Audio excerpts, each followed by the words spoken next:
बिस्मिल्लाहिर्रहमानिर्रहीम। अस्सलाम वालेकुम।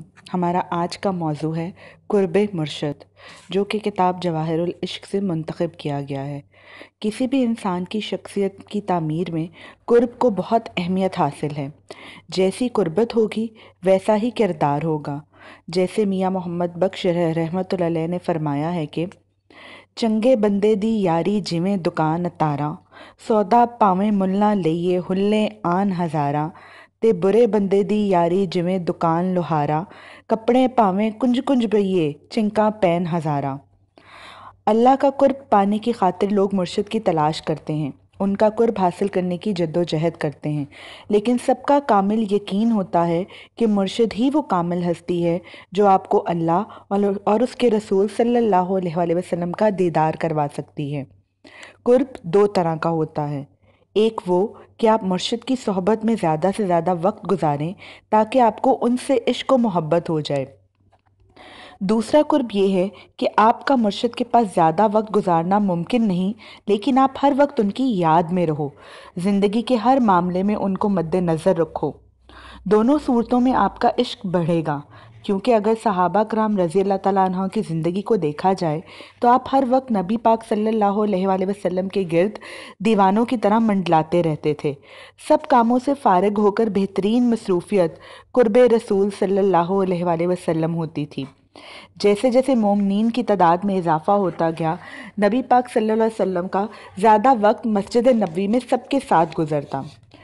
जब हर वक्त महबूब की नज़रों के साथ रहा जाए तो यकीनन ऐसी ही जमात पैदा होगी जो अल्लाह और रसूल सल्लल्लाहु अलैहि वसल्लम के पैगाम को सारी दुनिया में फैला देगी। लेकिन सवाल ये है कि आज मेरे नबी पाक सल्लल्लाहु अलैहि वसल्लम के दीन का प्रचार करने वाले क्या कर रहे हैं? जैसे जैसे मानने वालों की तादाद में इजाफा होता जा रहा है, मुर्शिद साहब का मुरीदों में बैठना कम होता जा रहा है, जबकि कई जगहों पर तो पहले अपॉइंटमेंट लेनी पड़ती है, वो भी मुख्तसर वक्त के लिए। कई जगहों पर आपको अपना मसला बताने के लिए लेटर लिखना पड़ता है, फिर कुछ वक्त के बाद जवाब मिलता है। ये कौन सा दीन है? कैसी तालीमात है? क्या नबी पाक सल्लल्लाहु अलैहि वसल्लम या चारों खुलफाए राशिदीन या उनके बाद आने वाली किसी नेक हस्ती ने ऐसा किया? क्या नमाज रोज़े की तलकीन करना ज़रूरी है या मानने वालों के दरमियान बैठकर उनकी दस्तगीरी करना ज़रूरी है?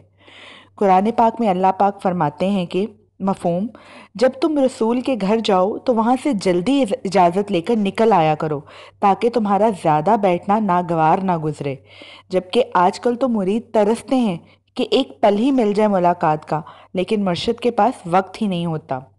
फिर अल्लाह पाक फरमाते हैं कि मफ़हूम, ईमान वालो, रसूल सल्लल्लाहु अलैहि वसल्लम को तुमसे कुछ नहीं चाहिए, बस कुर्बत की मोहब्बत चाहिए। यहाँ हाल ये है कि मुरीद मोहब्बत निछावर करने को तैयार है, लेकिन मुर्शिद चंद एक के सिवा किसी से मोहब्बत लेने के रवादार ही नहीं। खुदारा अंधी तकलीद मत करें, सिर्फ जिक्र लेने की खातिर कहीं मुरीद ना हो जाएं। कम से कम ये ज़रूर देखें कि जिनको आप अपना आप सौंपने जा रहे हो उनका मुरीदैन के साथ सलूक कैसा है। हर 14वीं के चांद पर दीदार देते हैं या अपना या नबी पाक सल्लल्लाहु अलैहि वसल्लम के तरीके के मुताबिक सब पर यकसा करम फरमाते हैं? फैसला आपके हाथ में है। बहुत शुक्रिया। जज़ाकल्लाह।